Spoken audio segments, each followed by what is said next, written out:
Hello everyone, and welcome to another one of my videos.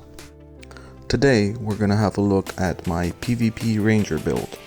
The gear that I use is pretty much budget, but because I use quite a few Mythic 5 pieces, we can't really call it a budget build. Before we move on, however, just want to point out that if you really like my videos, consider subscribing. I've only recently started making YouTube videos and it would help me a lot. Right, so like I was saying in the beginning, this isn't really a budget build, but I do have to say that I haven't used that many seeds on acquiring the armor that I need for this particular build. With that said, I know that a lot of my audience comes from the server that I play on, which is Telios. And I think you'll be surprised by what kind of gear I'm using for this build. Like I said before, this is a PvP build, but I only use it for Red Basin. For 3s, it doesn't perform very well. So I'm using my Retribution bow because the ancient weapon is pretty much the best in slot for now. Quiver of the Forgotten Knight because I don't have enough reputation to buy the PvP quiver. Headdress of Concentrated Opportunity because I don't have anything better. Poacher's Tunic because it's a B grade and thus easy to get to Mythic. For legs, I'm using the Leg Armor of Vigilance because it gives me decent PvP defense. For shoes, I use the Shadow Sin boots, trying to rack up as much attack power as I can. For gloves, I use the Gloves of Concentrated Opportunity because they give lots of attack, plus the runes are real good. Shoulders, I use the Shadow Sin shoulder guards. They really help when I put arrows from above on somebody because they keep draining their defense. I did manage to get me a PvP belt with reputation, and I'm very happy with it. For necklace, I'm using the Necklace of the Tentin Flower, just because there's nothing else out there right now. Plus I really like the PvP damage on them. For rings, I'm using the Ring of Express Time, again just because there's nothing really out there right now that's better, but I do really like the PvP damage on it. So like you can tell, my stats are pretty low. I don't have a lot of defense, but that's primarily because my armor pieces are not really refined at all. And most of my PvP stats go towards PvP attack, making this build very squishy but pretty powerful. So in other words, that means I can kill quite a few people, but if anybody hits me back, I die straight away. That means I have to rely heavily on dodging and disengaging as soon as somebody hits me.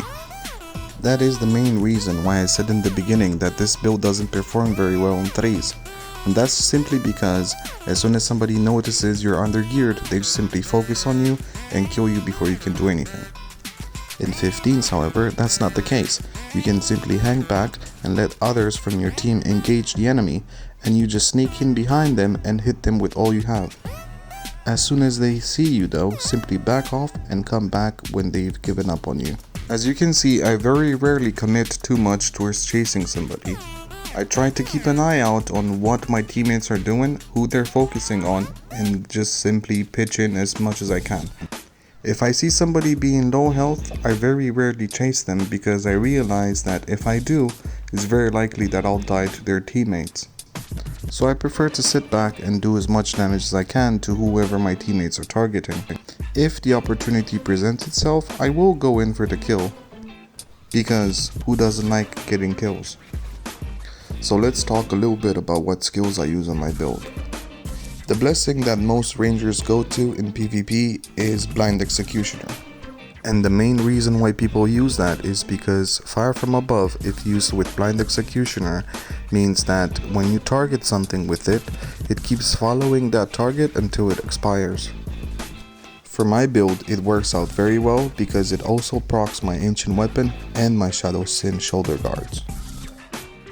Next up, Thundering Arrows give you a big bang that you can knock people down with. It does a lot of damage, and if you can manage to charge it up to 3, then it does insane amounts of damage. One thing to keep in mind though is, when you charge your Thundering Arrows to other people, you look like a sitting duck, so they will go out of their way to interrupt you or knock you down. So that means that usually it's much more worth it if you simply charge it up to 1 and release it, rather than try to charge it all the way up to 3 and then being interrupted before you even release it. One of the most devastating combos that you have is knocking people down with Thundering Arrows, and then going up close and using lightning arrow on them. That way, you diminish the disadvantage that lightning arrow has, which is very small AoE range.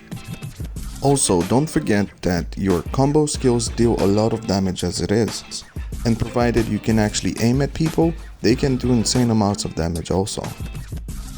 And with that, we sum up the video for today.